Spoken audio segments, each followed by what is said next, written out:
So why should we not farm naked? Metaphorically speaking. Come on, you guys can shout that out. Why should we not farm naked? You're all here, cover croppers. Erosion control. Erosion control, Ruth says. Thank you. Why should we not farm naked? Soil health. Soil health. We'll get to that. Weed suppression. Weed suppression. Thank you, Sean. Organic matter. Okay, great.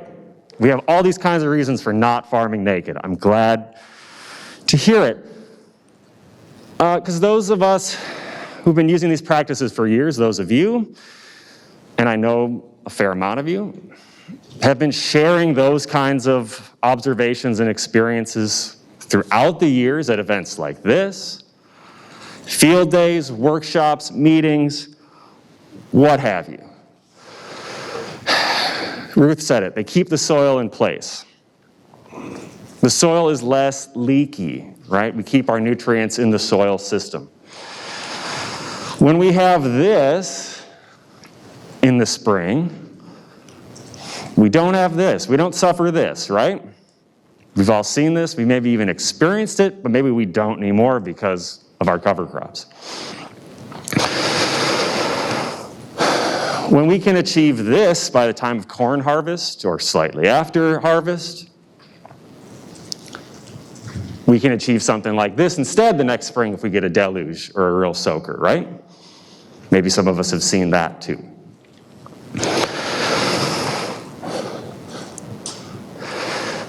If we can extend our crop rotations with a crop like rye, wheat, or oats that we're raising for feed or seed or grain, what have you,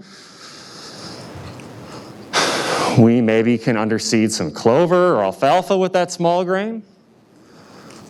And when the small grain comes off in July, that underseeding, that interseeding of cover crop really takes off August, September. Or maybe we wait until after that small grain comes off and we seed a mix in August. And then maybe by the end of the year we have something like this. A lot of biomass, a lot of soil armor, soil protection. And some of us have the benefit of sheep or cattle or neighbors' sheep or cattle that can then graze those cover crops. And I think there's many in here that utilize cover crops as a forage for their cattle. And a number of you or a number of the farmers that PFI works with have documented immediate payback to that strategy, right? There's a cost to our cover crop. There's a cost to feeding cattle. Those two can go together.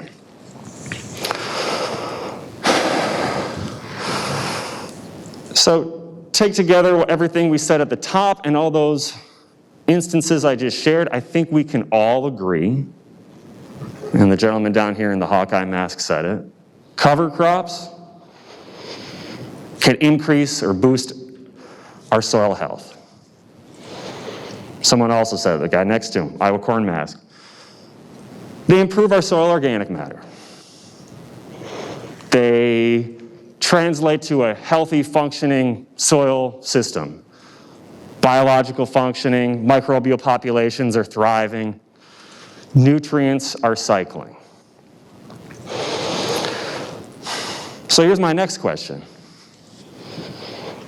Why is that important?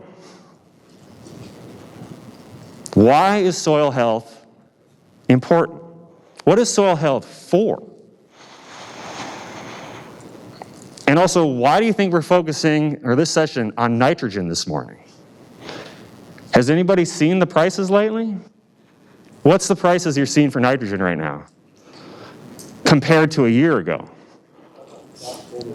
Over double, triple. Yeah, it's the same thing I'm hearing from the farmers I've been speaking with. So I want to then pose a challenge to you all. I want you to think about soil health as soil that is, or a healthy soil as soil that is less needy. And particularly with respect to nitrogen. So In recent years, in the last decade or 15, 20 years, research by academic scientists and farmers seems to bear out what I just said. Healthy soil, less needy soil. We know that cover crops, we've all said it, we've agreed, they improve soil health, the biological function of the soil. Okay, smattering of research articles have shown that from across the Midwest to the Mid-Atlantic to the Southeast. We're also starting to see that a healthy, biologically functional soil can supply plant needs, plant nutrient needs. Increased biological health, less response to nitrogen fertilizer. Documented, again, across lab studies, field studies, academic research studies.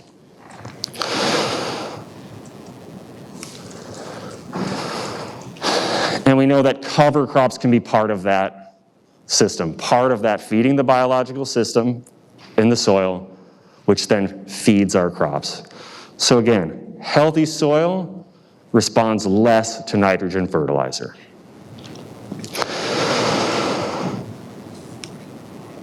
And like I said, the academic researchers aren't the only ones that are seeing this response in the field or in their crops. So as Sarah mentioned, I lead a team that leads our Cooperators Program, our on-farm research program at Practical Farmers of Iowa. And this is a really curious and creative group. They have lots of questions about all kinds of farming systems and farming practices. And in the last 10 years or so, I'd say over 60% of those questions or trials are directly related to cover crops in some way. Okay, so it makes sense that we're bringing this up here. So Jack couldn't be here today, but he's one of those on-farm researchers that has really dialed in on how do cover crops work on my farm? How do they improve my farm's productivity and my farm's financial well-being? And in the last 3 years, he's started to think about, okay, I've been using cover crops 6, 7, 8, 10 years, improves my soil health. I'm gonna start thinking about my nitrogen rates, my nitrogen fertilizer rates. When I began this soil health journey, my cover crop journey, my typical rate on most of my fields was about 180 units of nitrogen. Not atypical, probably in the Tama, Rhinebeck area. High productivity soils and corn yields. But he started wondering, as he became a part of this community of farmers that began questioning things, can I play with my nitrogen rate? In the last 3 years, he's conducted nitrogen rate trials of all kinds. And in 2 of those last 3 years, reducing that rate, his typical rate, 180 units, to about 130 units, seeing no difference in his corn yields. Yields north of 200 bushels per acre. Other farmers in PFI and in this research community have researched the issue in the context of diversified rotations. I mentioned when you have a small grain, you can use other kinds of cover crops, not just cereal rye or rapeseed like Jack had been using in his studies. And thanks to those diverse rotations, which can facilitate legume or green manure cover crops, those farmers in those studies were able to document or observe that thanks to those cover crops, they need about half or 2/3 as much nitrogen as their typical rate in a corn-corn rotation or corn-soybean rotation. So that's a yield response, but there's also a financial response there. They observed responses in terms of, okay, I maintained corn yields, but my nitrogen fertilizer price or cost went down because I didn't need as much. And it was those kinds of trials, those diversified rotations with legume cover crops intermingled in there, has led some farmers to conclude and say things to me or to the PFI community. Clover cover crop with a small grain, that's a no-brainer. Or when trying other cover crop strategies within the context of a diverse rotation, you know, it's really hard to beat the reliability of red clover underseeded my wheat. And I really appreciate hearing those comments, because I know that means that those studies and these trials and these experiences are impactful and influential for those farmers or for others. They also confirm things that have been written about for about 100 years.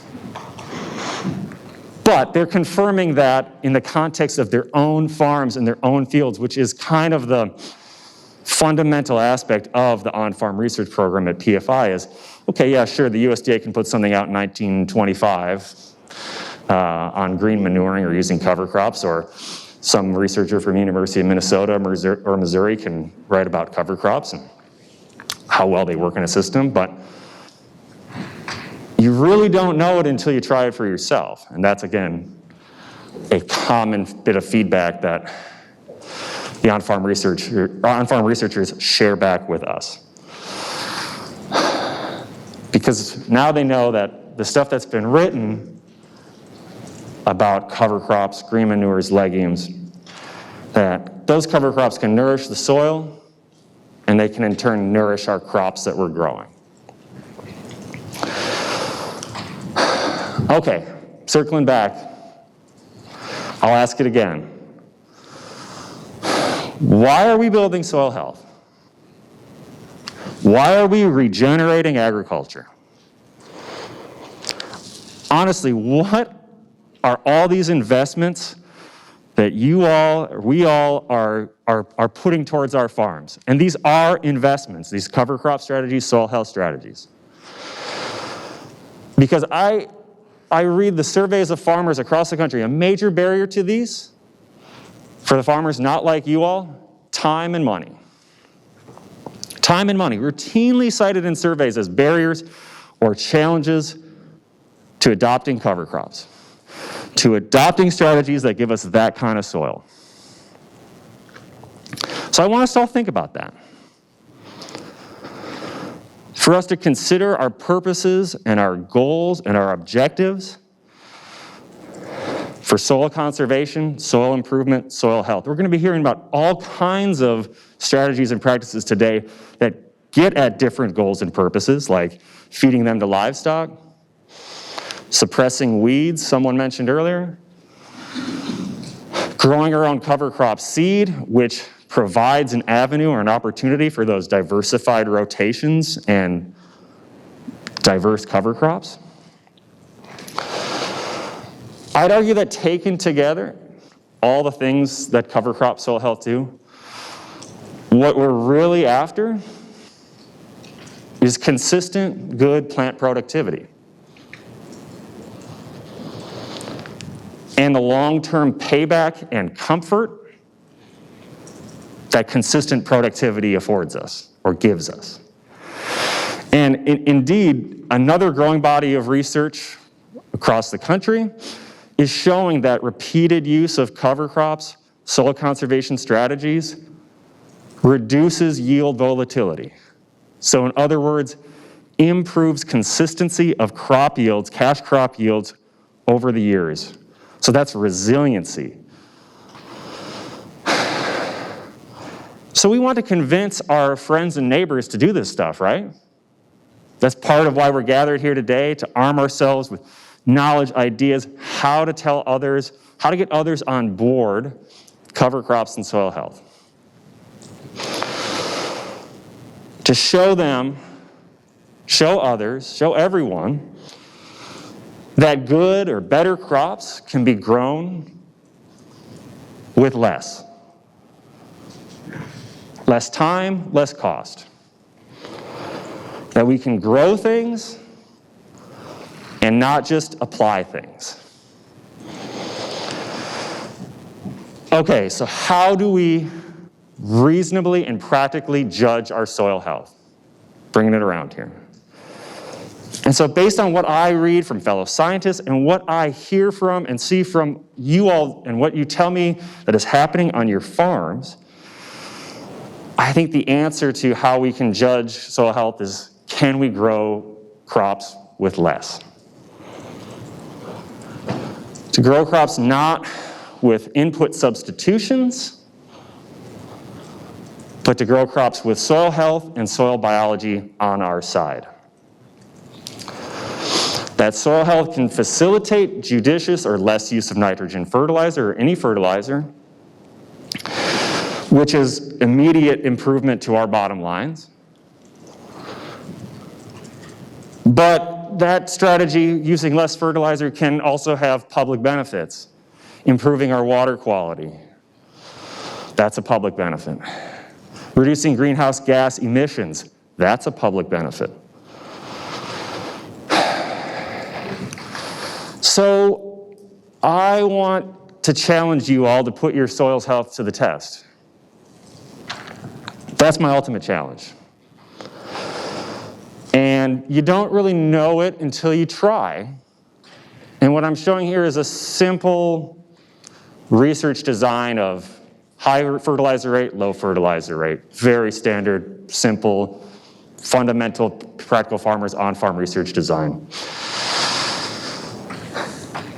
We're all at different points or potentialities on our soil health journeys. Some of us would have different responses to such a test. Some of us might have different responses in different years because of weather patterns or different soil textures that we have in our localities. Those kinds of things can influence our farm's responses to soil health practices.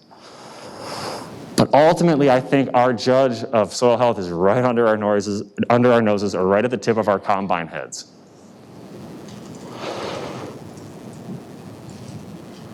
And again, we might be at different points on this. We might be just at the beginning and not see so much of a response. We might have topped out where we are in our cropping systems. Maybe we just can grow corn and soybeans. We can't extend our rotation, but that's okay.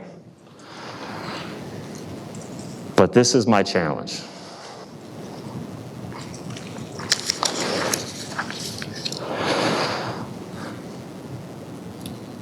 And to give us a practical application of cover crops, soil health, and nitrogen, I'm going to ask Tom to come up here now to tell us about how he does it on his farm up in Minnesota. So Tom, the floor is yours. Thank you, Stefan. There you go. Very good.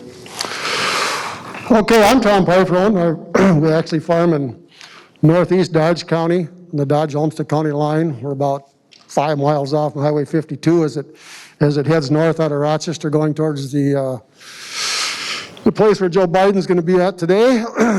So, anyway, we are a diversified livestock operation, as Sarah mentioned. Corn, soybeans, oats. Have raised some rye. Feed a fair amount of cattle over the years. That's what those buildings there on the, it'd be your far right are. There's a slatted pit in front of that building. And we started on this journey with cover crops, I think it was in 2013 when we had a lot of prevent plant acres. I think that year we ended up with about 500 acres. And never in my life had I ever done anything like that. So it was a whole new learning curve, you know, what's a brassica, what's a warm season grass, what's a cool season grass, all this sort of thing. It was all a new mindset that I had to process in order to move forward. We've seen people that in that year that planted, you know, solid stands of radishes, and they couldn't figure out in the fall of the year why they stunk so bad. They come back in the next spring and they planted corn in it. And of course, you know, a radish is not mycorrhiza fungi friendly, and they seen corn with purple in it, and just there were disasters, and there was just a lot of ho-hum moments. And I wasn't one of those, but when we get a little later on, I'm going to show you some water samples that we've taken, but that was one of the fields that we had seeded quite a few radishes into and some turnips and some ryegrass, and the radishes totally dominated it. And so we actually, in late August, went in and clipped those things, and so the ryegrass would come through. So that was kind of our journey forward. But our challenge at that time was, how do you plant covers, or how do you plant a row crop into a cover and get the seed trench closed so you don't end up with wireworms, slugs, and that sort of thing. So that was one of our challenges. See if I can get this clicker to move forward. Nope, I'm going backwards now. So, and that's just another view. I was on top of a leg when I took this picture. So, over the years, you know, I was in the dairy business when I first started, and in '75, and cover crop at that time was kind of a norm. I mean, you always seeded oats, put alfalfa underneath of it, and then we went away from it. And I think we took our last pure stand of alfalfa out in probably early 2000s and went to kind of short season crops. I baled a lot of waterways for feedlot cattle and road ditches and this sort of thing, because we have a lot of waterways. So that's kind of where we got a roughage source when we're feeding cattle. But we went back onto the Oats Journey here probably 6-8 years ago. Most of it we were baling for feed. But this oats was actually, it was 2000, and believe it or not, that stand of oats there was seeded with a Kinsey planter, 15-inch rows, and we planted it one direction and we cross-hatched it the other way. And we had about 100 pounds down on it. This was in a field that, the reason that we planted that field into oats is we needed to do some conservation work on it. And fixing some tile, cleaning some tree lines. We had a couple of erosion spots in it that we needed to get fixed. And so we seeded to oats where the high spots were in the field, where we didn't have wet problems. We seen 120, 130 bushel oats out of that thing. And the low spots where we had wet feet, we probably lost 20, 30 bushel on that. And at that time, our market for the oats was grain millers in St. Ansgar, and they still have a good market then. But you know, oats at that time we planted out was probably 3.5 a bushel. Today they're about $7. So, but I'm a little bullheaded. I still have this oats on hand, but we feed it to incoming cattle is what we do. When we receive cattle, we always feed about 4 or 5 pounds of oats for at least a month when we bring those cattle in, kind of ward off our herd health problems. So that field there, this field here, the following spring, which would have been this spring, we went in there and we planted conventional corn into it. And I told my neighbor who's got a 120-foot sprayer, I said, Joe, you need to run down there and spray that thing within 4 or 5 days after I planted it. Well, I was busy planting beans, doing chores, and Aaron was doing this and doing that, and lo and behold, I went down there one day and I see that Joe hadn't sprayed it yet. As you can see in that right picture there's a little corn plant coming up there, but it wasn't very healthy.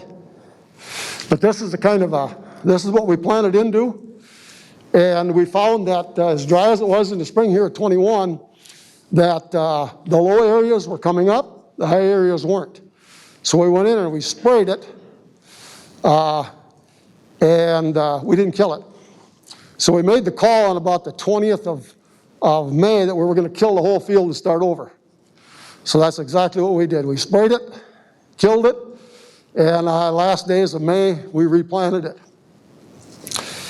And I tell you, a lot of my neighbors drove by, and they've been shaking their head at me for years. Even the crop insurance guy said, I wondered who the hell that guy was over here who had that half section of ground, and it was always brown because you had stock standing and you had covers on those fields. And I said, well, I guess like Gabe Brown says, if you don't push the envelopes, you're not going to move forward. If we pushed the envelope a little too far. But anyway, we replanted that field, And it turned out pretty decent for us. I'll have to admit, there's 180 acres all told there. And this is what the stand looked like of legumes and stuff in there before we terminated it, before we planted it. You can see that strip up the center there is where a planter mark was. But it actually had, pretty decent growth on it when we went in there early in the spring here and planted it. So I felt we were going to get pretty decent use out of the clover. We had enough thickness in the stand to make it work. And so I was pretty confident that we could probably trim those end rates because this is soils that probably have close to a 3% organic matter, haven't been tilled in probably 10 years. Except for last summer, we went through and we dished off a couple of the spots where we cleaned out some waterways. And we came back in, and when we planted it originally, we put down like 17 gallons of 28% and 3 gallons of ammonium thiol in a band behind the planter. And then we came back in, I'm going to say about V6, V7, and side dressed it again. And we limited it to probably about 44, 45 pounds of N, a little bit of ammonium thiol. So we were roughly at 100 pounds of N on that with that clover stand and that in it. This stand, when we established it, we dished that field off real lightly, like I said, where we clean those waterways out. And I actually mixed some potash, clover, annual ryegrass, and cereal rye, and that stuff in it. We had to put it on with a airflow unit. Is how we put it down. And that's what we ended up with. We're pretty happy with it. This is the corn field. This is what that field of corn looked like when we got done.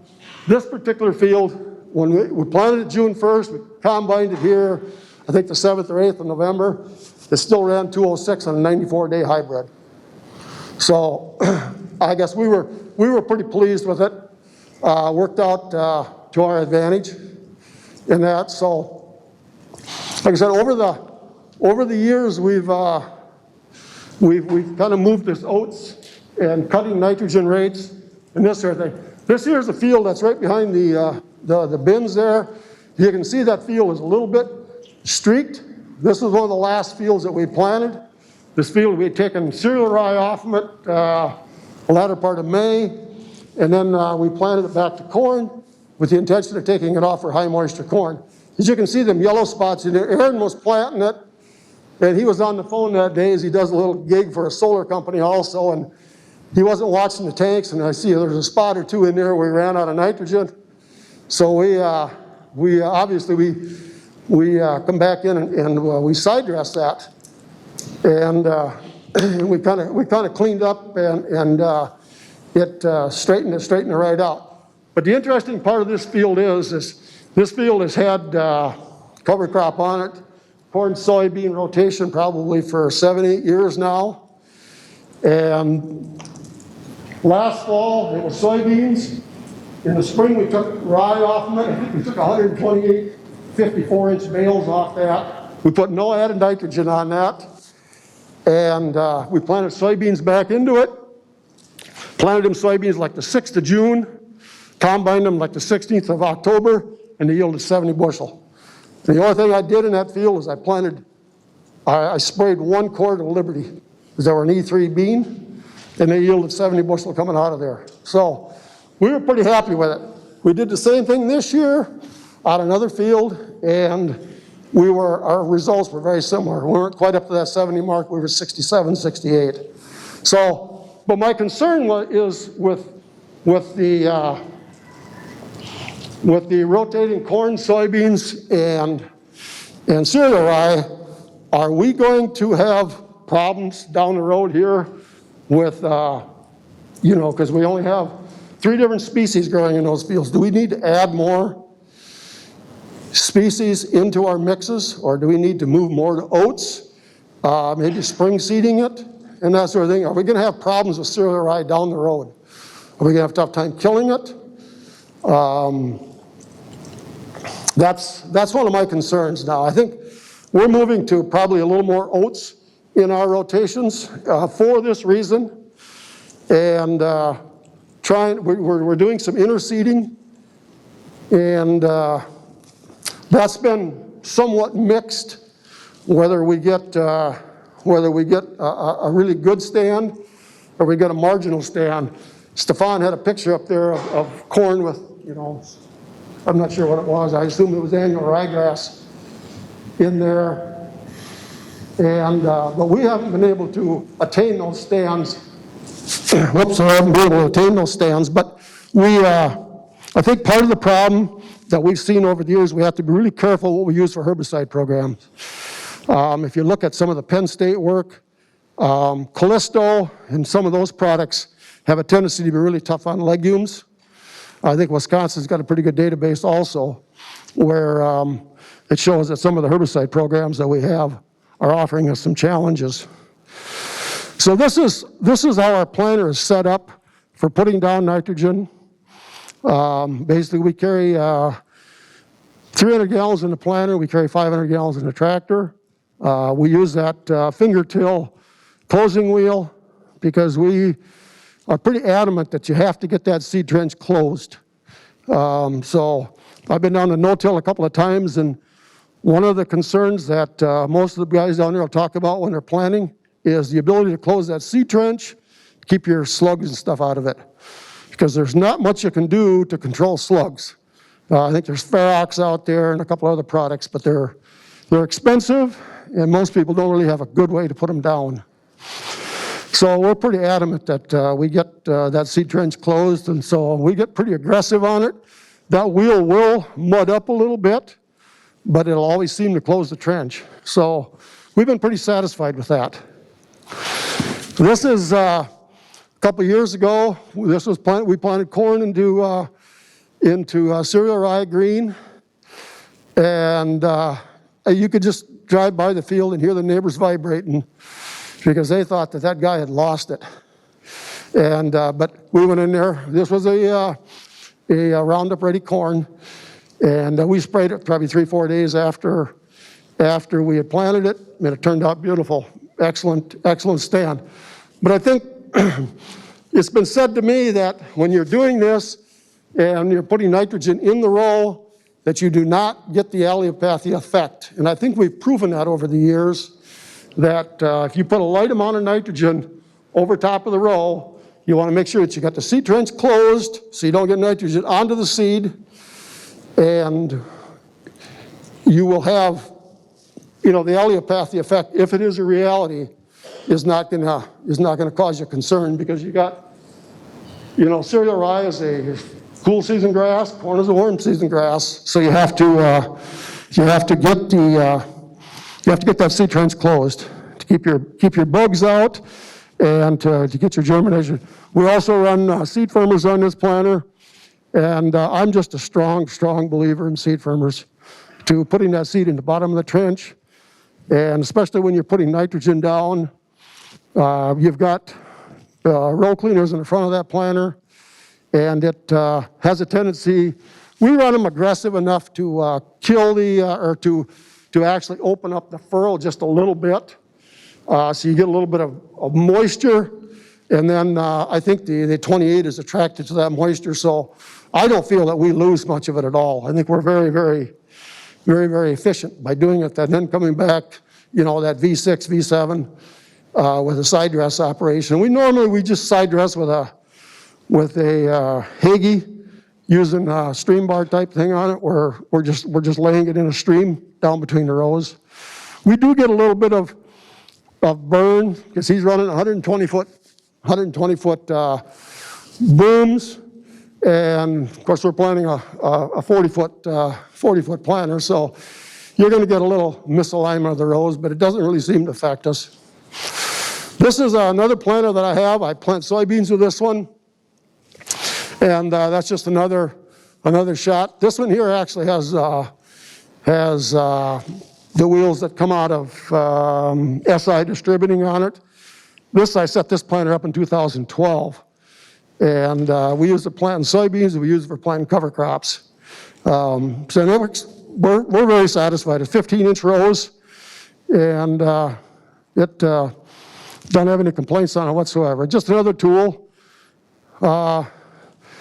Beans, this is that field of beans I was telling you about that went 70 bushel, that after we sprayed them with Liberty, we had a little bit of rye that was coming up through them, a few lamb's quarter coming through, and it took those out without any issue whatsoever. Okay, I referenced this here as a project that we're working with an extension on, and Greg Klinger came to us probably back, I'm going to say late 16, and he wanted to do, well, the university hired him to do nitrogen management, and he wanted to do tile water sampling. And so that's what he did. He goes in there at least once a month.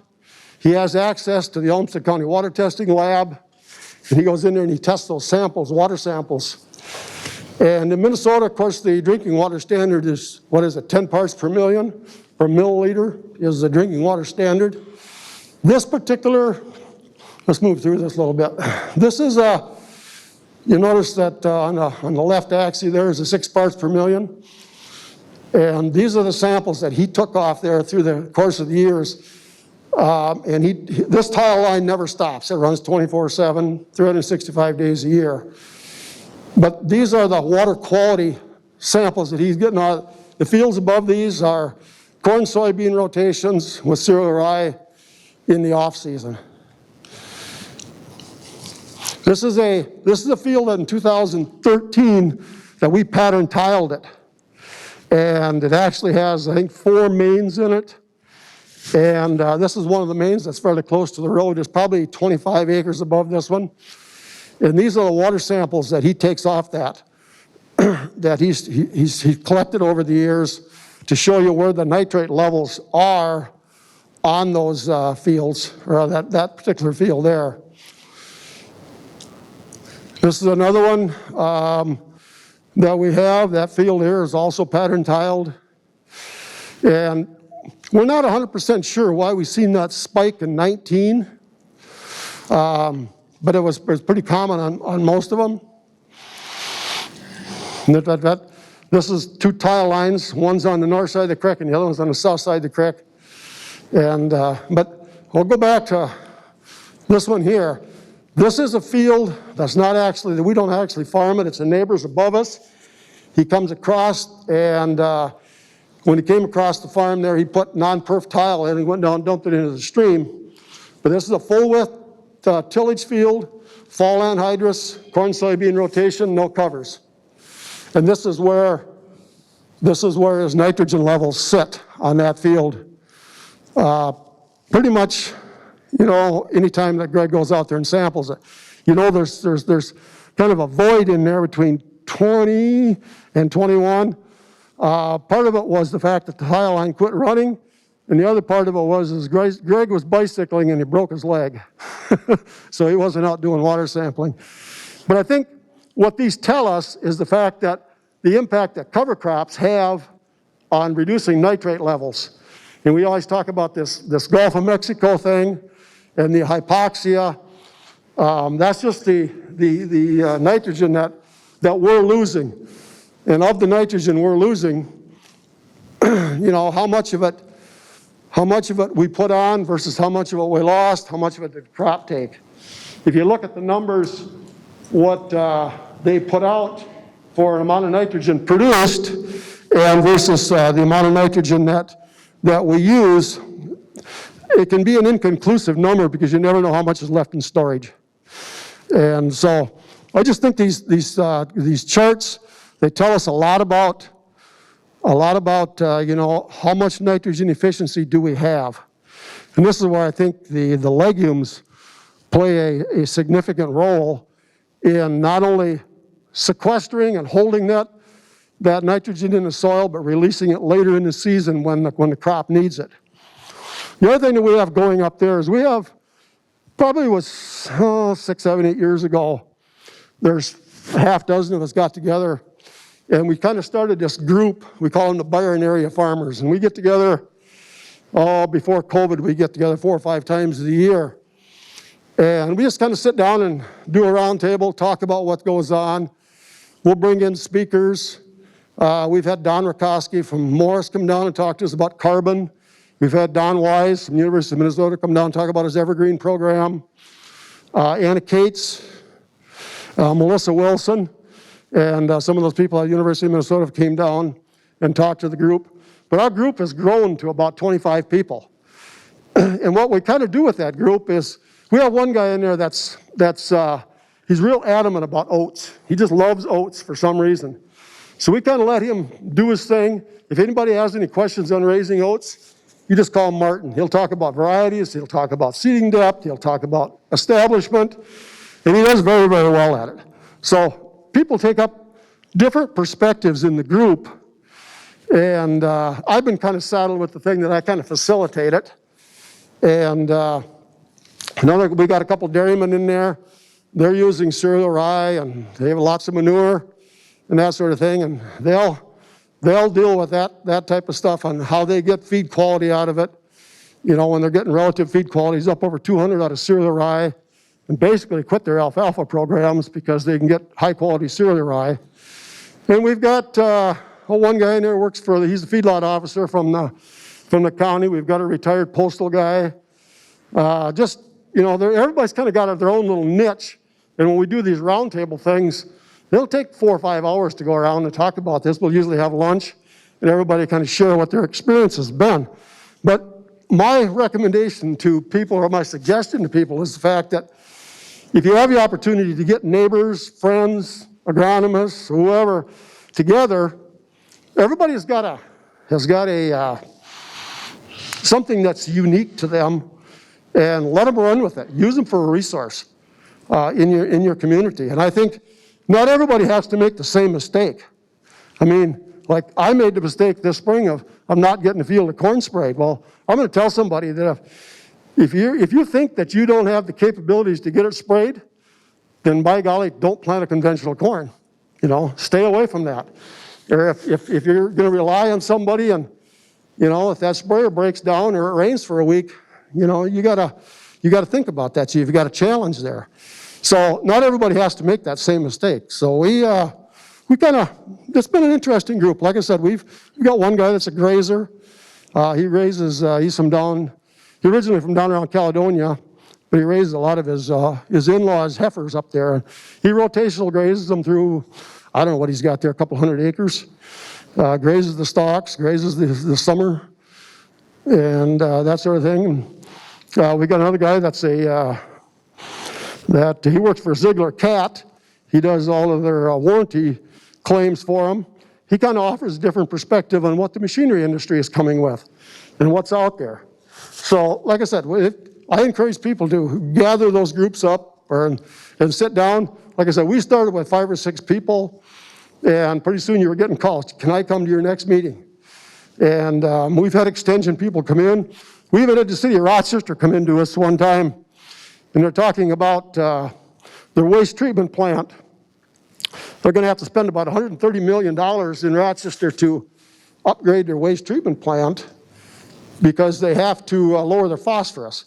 And the phosphorus that they're dumping into the Zumbro River is that little fine gray stuff. It almost looks like ash. And the only way that they can do that is through a sand bed separator. So their proposal was, how many acres upstream can we put cover crops on to reduce the phosphorus and nitrogen load of the Zumbro that comes through the city of Rochester? Now that's a process that's ongoing. We have a discussion with them about once a year, but it all boils down to money. Because we say, well, okay, if we do that, how much money are you going to give us to plant cover crops? Because you got to have a carrot out there if you're going to get guys to jump on the bandwagon. So, you know, it's an evolving situation, and it takes time, but I think it's very, very rewarding.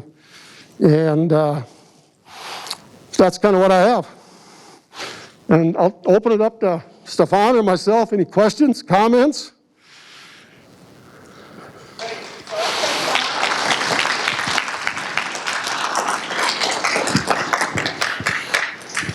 Okay, so now it's participation time. You can add.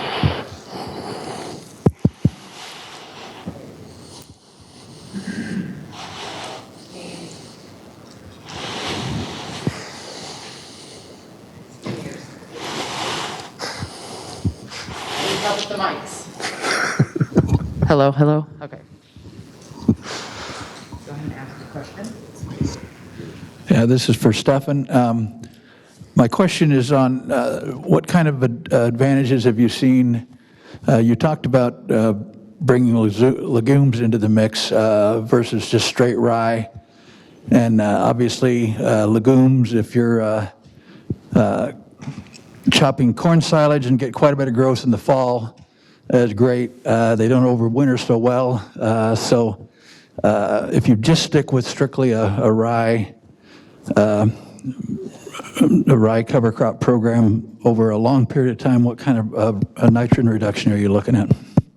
Yeah, so you guys can, that's okay, that's coming through. That's exactly, so thanks, Rick, for that question. That's exactly the kind of thing that Jack has been researching, right? So multiple years of just a overwintering cereal rye cover crop after corn or after soybeans in a corn-soy rotation.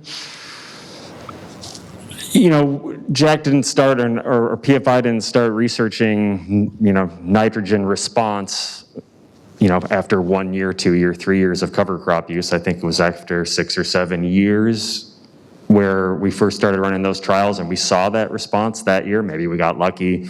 Maybe it takes 6 or 7 years for that to happen.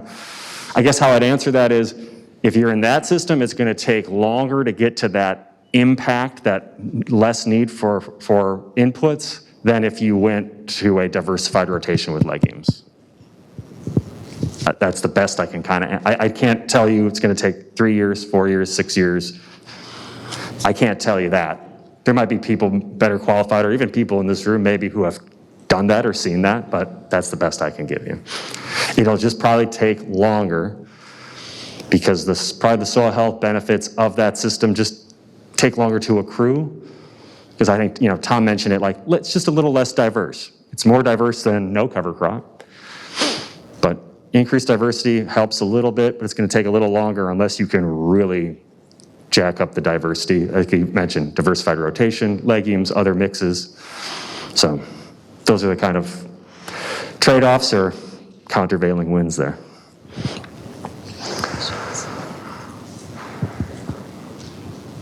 What's another question? Yeah. Oh, thanks. Is this on? Great. Okay, Sean. Tom, when is your typical seeding dates for your cover crop? And then I guess in addition, when do you plant your corn or soybeans, whatever's following that? Repeat that? When is your seeding dates for your, when you're planting whatever your cover crop is in the fall? And then in addition to that, then in the next spring, when you're planting that corn or soybean after that? We like to see our cover crops in the fall just as soon as we can get on the ground. I mean, after the crop comes off. If it's soybeans, then you can get in there late September.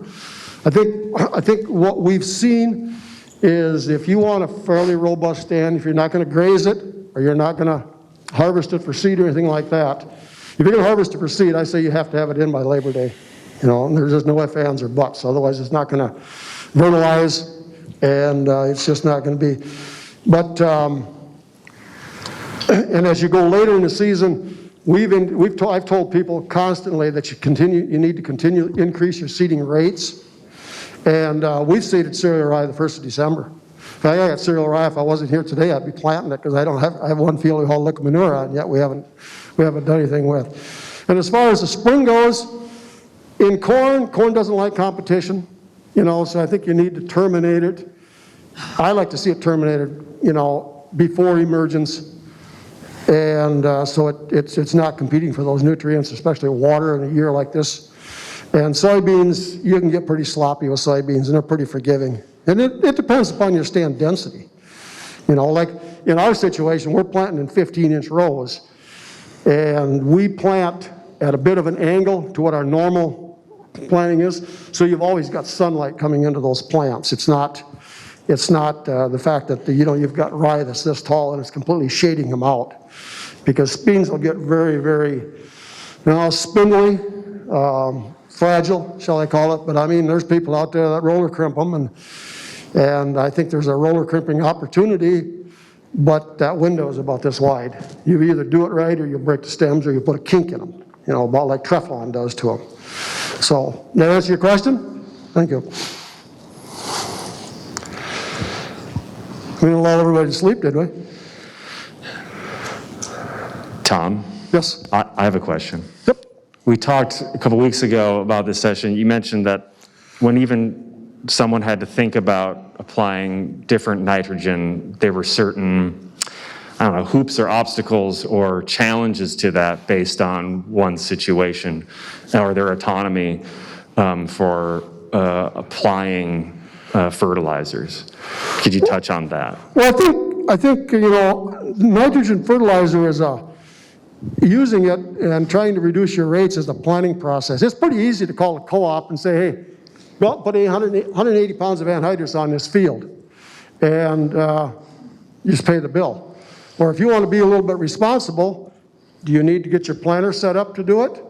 Do you want to spend $5,000 or whatever it's going to cost to set that planner up, and you're not sure that this is what you want to do? When we kind of started this off in this group that I was talking about, this Byron area farmers, I went around and did several of the neighbors, you know, planted some strips in their fields with them because we had nitrogen on the planter, so they could visually see the difference and figure out whether it would be worth their time. Because when you set a planter up, you not only have the cost of the planter, but you have the cost of tending equipment. You have all the logistics that you have to do also. So, you know, I say work with your neighbor if you want to go into that. And then, you know, if you want to do side dressing or something like that, you don't have to get yourself set up to do that. I already went through that. I set up a cultivator, and I was gonna be big time, you know, put my own side dressing down. 10 days later, when it rained for 10 days, I still didn't have it done, and the corn was this tall. I mean, I was hung out to dry on it. So I just gave up on it. I'm committed. I work with a neighbor who's got a high boy, and I just called him up and I said, Joe, now is the time, let's do it. And we get the job done. It works very well. That answer? Yep. But I think, you know, the logistics and working with your neighbors to make reduced nitrogen rates work, I think, especially in a year like this when we're talking, you know, N is going to be in that 80 to $1 a pound area. I think the rewards will be quite substantial.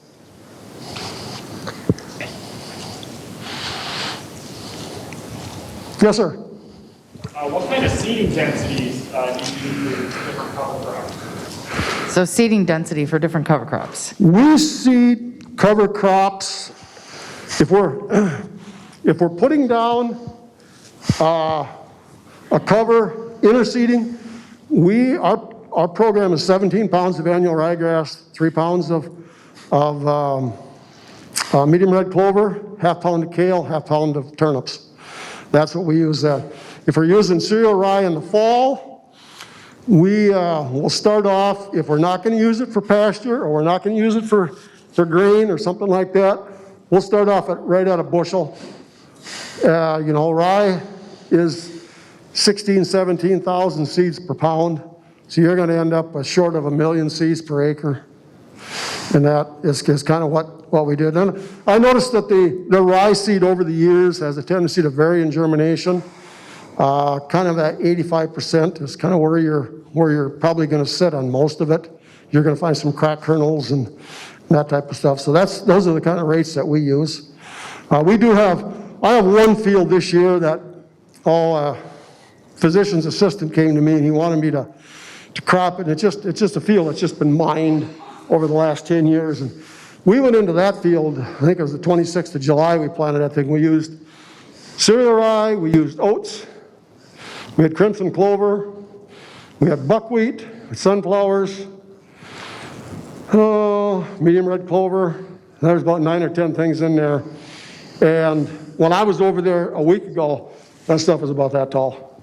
I'm talking ground it hardly grow weeds. And so I'm not sure what we're going to do with it next year. We're going to plant either sweet corn or field corn back into it no-till and see what it amounts to. But if you're going to use those kind of mixes, I say that late August is going to be counterproductive if you're after that time frame. In fact, I seen one of my neighbors this year, he brought in a helicopter out of the sewer about the third week in August, and they aerial seeded with one of these hanging baskets that had a spinner on the bottom. And he had a very, very good stand. But he planted that corn about the 10th of April, and the canopy was opening up on it, so the sunlight was getting through it. And it looked very, very good. I was impressed with it. We've done some aerial seeding with an airplane, and I thought it was pretty much a disaster. But we were a little later. I've told people, if you want to do aerial seeding, you need to have it done by Labor Day. There's just no ifs, ands, or buts. So if you can pick up a rain and that sort of stuff, you stand a pretty decent chance.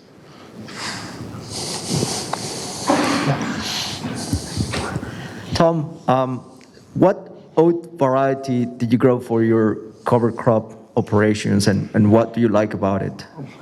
Oat varieties as far as a cover crop? Yes. I don't think there's, whatever's cheap. I don't, because you're not looking for test weights, you're not looking for huge yield.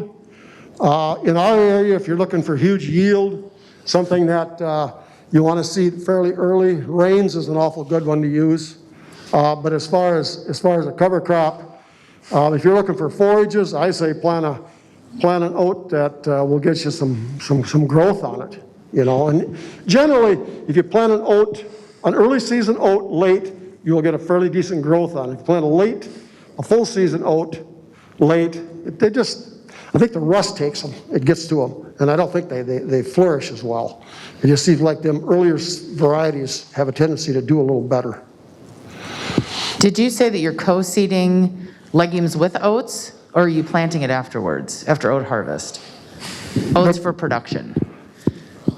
Run that by me again, Sarah? When you're growing oats, so you had a field of oats. Yep. When did you plant the cover crops with the oats? Was it after it or before? We've done both. We've seeded at planting time, but in our area, like last spring, we had the best opportunity to seed oats about the 28th, 29th of March. Some of the neighbors seeded oats through frost and had 130, 40 bushel oat yields. That's a little too early for a legume to go down. I say if you're going to go back in afterwards and put down some fertilizer, if you talk to grain millers, they generally talk 30, 30, 30, NP and K. If you can catch it down ahead of the rain, there's a good opportunity to throw 7, 8 pounds of red clover in with that mix and lay it out there. You know, oats is going to be probably 2 leaves, something like that. And I think if you seed red clover a little too early and you're going to cut that oats direct cut, your clover may end up in your cutter bar. You know, so you just need to be thinking about that, because if that canopy and the oats starts to open up and that clover gets the sunlight, it's going to take off.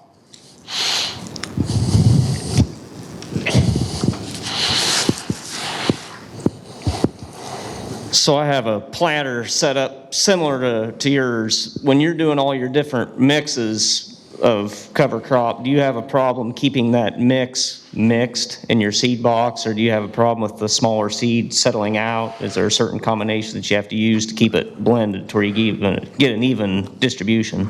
We are not seeing that. We don't mix seed, you know, any kind of a scientific blender. I use hard boxes, and we'll fill the hard boxes uniformly and then just dump it between them.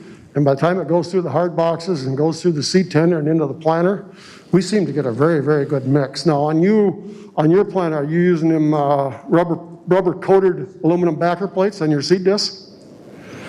No, yes, I am on the plates. Yes. Yeah, that holds your small seeds, your clovers, and that kind of stuff into the disc, so it'll go out. I think one of the challenges that we have when we're running a planter is seeding depth. You know, when they talk about when you seed alfalfa or red clover, you know, that 1/4 to 1/2 inch is max. I like to seed stuff at about 1 inch in that. I guess I'll up the rate a little bit to maybe compensate for it. But I tell you, red clover is, I've seeded red clover in the spring of the year with a broadcast seeder, and I could see every strip through the field where I drove too wide.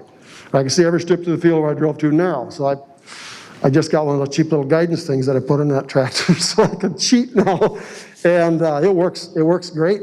And I've done that when there's still been some snow and ice on them March 20th mornings, and I've had very, very good luck with it.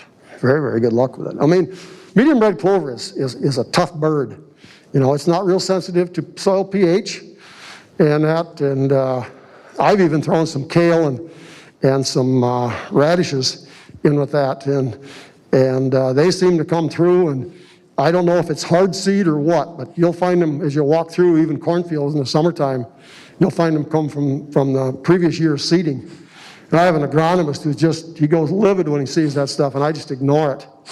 And that, I think it's kind of cute because you pick the corn and you watch the deer come out there and start to eat the top off those kale, and it's hilarious.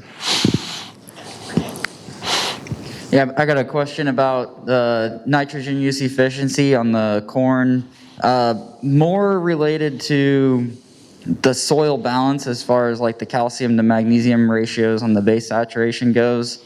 Is that something that you guys have been watching on your nitrogen rate trials? You know, anytime you get a high magnesium level in your soil, it's going to make the clay a lot tighter. Nitrogen use efficiency goes down. Is that something you guys have been watching or picking up on or seen anything with that? Not in anything that I've read, listened to, or spoken with Michael, so I can't really speak to how that would play into response to nitrogen or nitrogen use efficiency. I would think that, you know, the right pH obviously makes many of our nutrients plant available over time so that they cycle correctly and plants can get at them. So that's definitely a consideration, right? Having those things in mind, because then they all kind of interconnect and then go towards nourishing the plant. But specifically, I couldn't comment on that. I'd like to know if anyone has any experience of after an oats crop planting like radishes, turnips in a row in like 30-inch rows, and then coming in the next spring with corn, you know, beside that to utilize that nitrogen. I guess I've never done it in rows like a turnip or radish and that, but we've never, I mean, as far as we've planted a fair number of radishes over the years, and it seems like those tubers will rot off, die, and you'll have a bit of a hole there. And if they talk about your brassicas like that, they have a tendency to pull sulfur and nitrogen up from down below. And I have yet to ever see any problem with them. You know, I mean, when you go out and evaluate a stand, are you losing a plant where you went over top of a radish root or something like that? I'd say it's more of a function of making sure that your row wheels have closed, or your finger till type wheels have closed the seed trench, and you've got a good seed placement. And I haven't experienced any issues with that. I've only read of it, and I think it's referred to as like bio-strip till, right? You've got a cover crop that's going to die over the winter to plant corn into. I am working with at least one farmer who now, when he seeds his clover into his rye or his wheat, he leaves skip zones for where he's going to plant corn the next year. He's a no-tiller. He doesn't want to plow in the clover. And clover, as Tom said, can be a real tough. Sometimes it's a little difficult to kill. So if you want to plant corn early, and it's nice to have a nice brown soil zone to plant into. So he either plants, I don't know, when he's seeding his clover into his rye or his wheat, 2 rows or 3 rows of clover with his drill, and then a skip area for where he's going to plant corn the next year. I think it would then involve another pass after rye harvest to come in with radishes or turnips. Again, I've only read of it. I have no second-hand or first-hand experiences with any particular individual doing it. But it comes up, that's actually the first time it's come up in a couple of years in conversation, so nice to be reminded of that.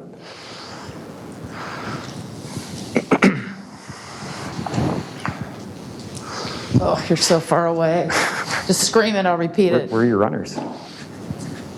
Go ahead, I'll repeat it.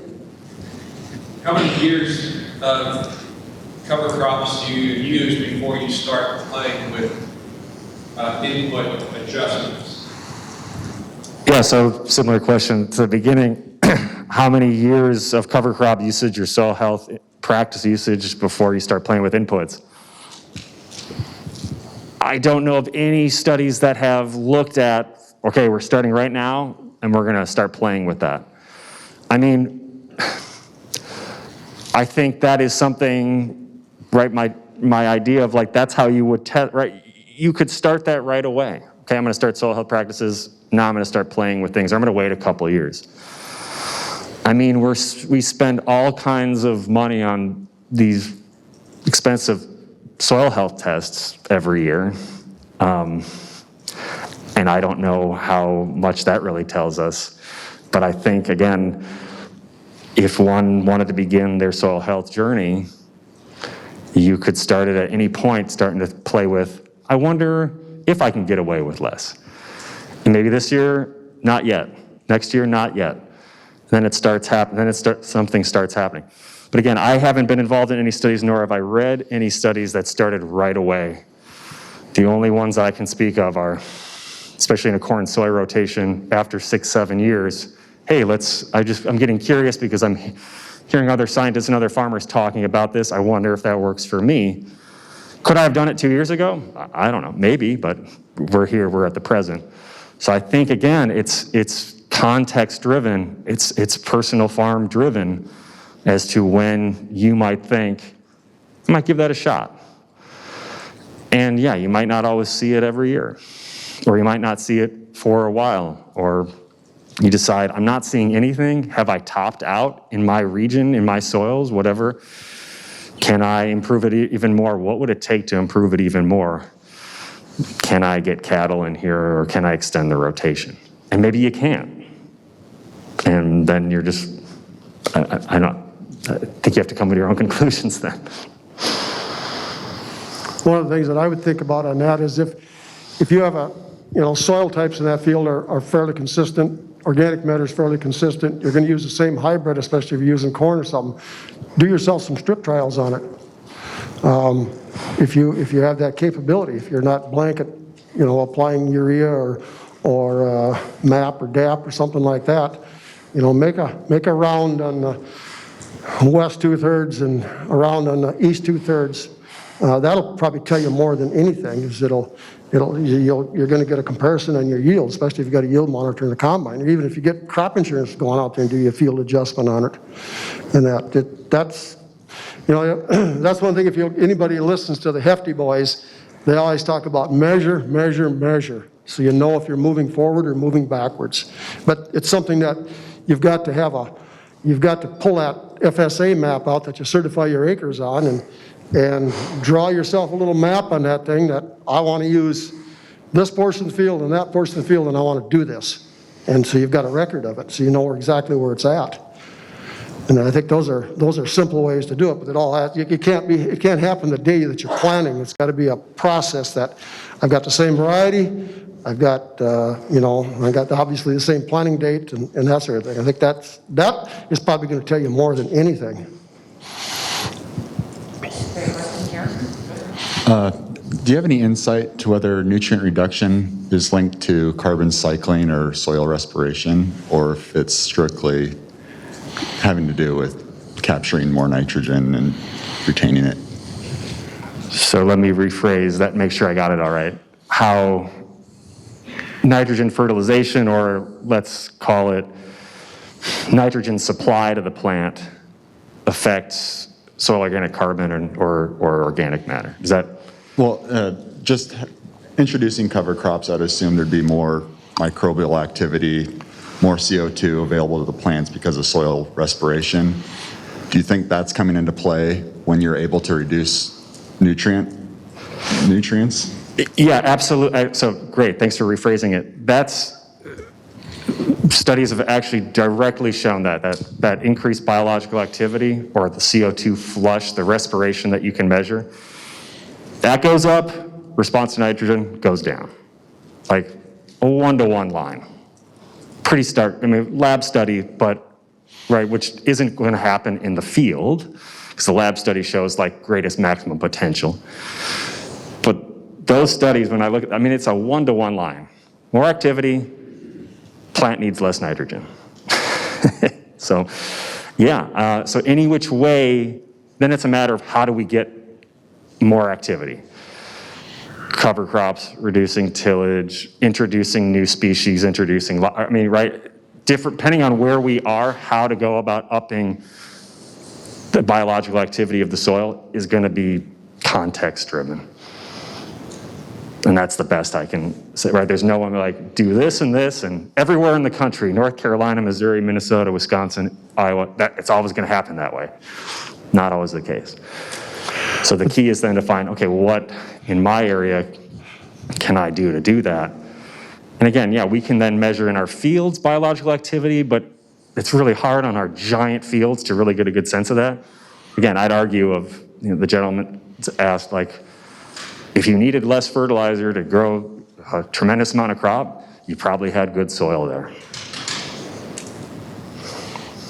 I think if you want to dig into that a little deeper, look up Jerry Hatfield there. He's at University of Iowa, but he works for USDA ARS. He may be retired now. He's done a lot of work on that respiration thing as far as, because he's got monitors in this whole area around here that shows the different CO2 levels when you start doing tillage, especially in the fall. And he's got a lot of data out there, and he's a pretty interesting gentleman to listen to. You've probably heard him, haven't you, Sarah?